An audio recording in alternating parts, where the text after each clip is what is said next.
What? Hi folks, Gregory Cockery here in the Wildwood Lair, and we're having some fun today with the Wildwood Spec instruments from the Gibson Custom Shop. This is a Wildwood Spec 1954 Featherweight Les Paul. Now it should be said that this featherweight business, I've got a featherweight myself, I've got one of the 57s, and it's extraordinarily light.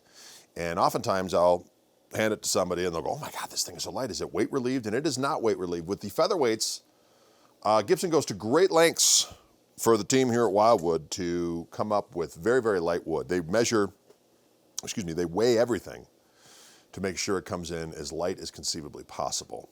So when you get your featherweight Les Paul, it is light not because there are holes drilled in it, but just because every wood element, shall we say, has been weighed for maximum efficiency in terms of weight. So you still get the carved maple top and mahogany body, but it is solid and it is not weight relieved, okay? You got early 50s rounded neck profile. There's some beef to this neck. It's very comfy though. I don't think it's not quite as, shall we say, girthsome as the 58 335 neck, which seems to have maybe just a little bit more depth in this one, although this is pretty meaty on this rascal. But I find them to be very comfortable.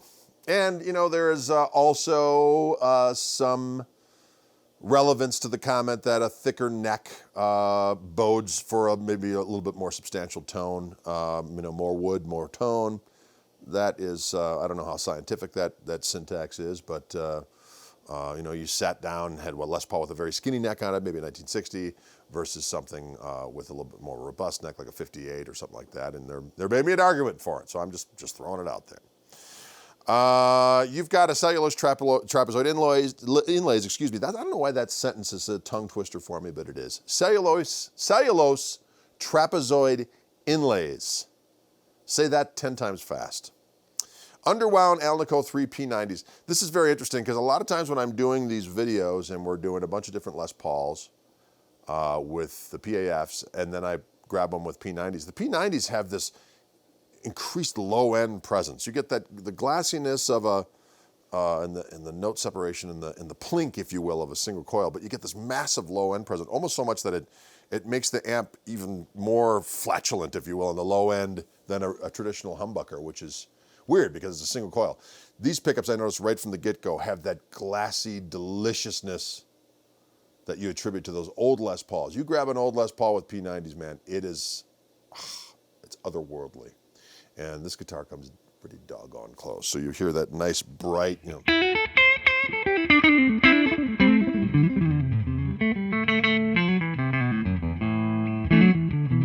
love it. It sounds great.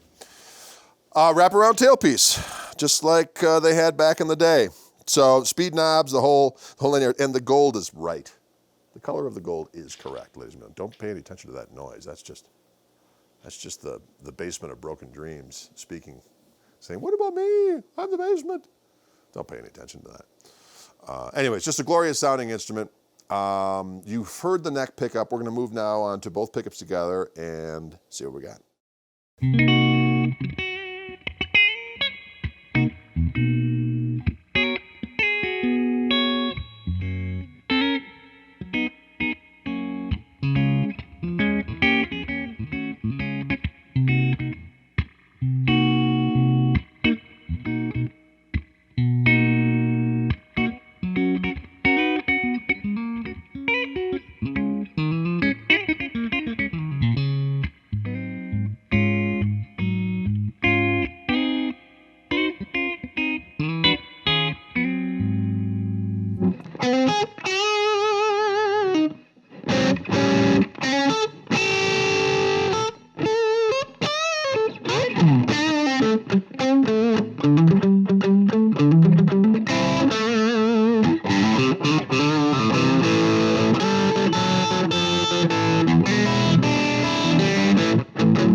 Sounds glorious. Bridge Pickup now calls us as if by name, saying, come hither, lad. Let's see what you've got.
Good sounding guitar.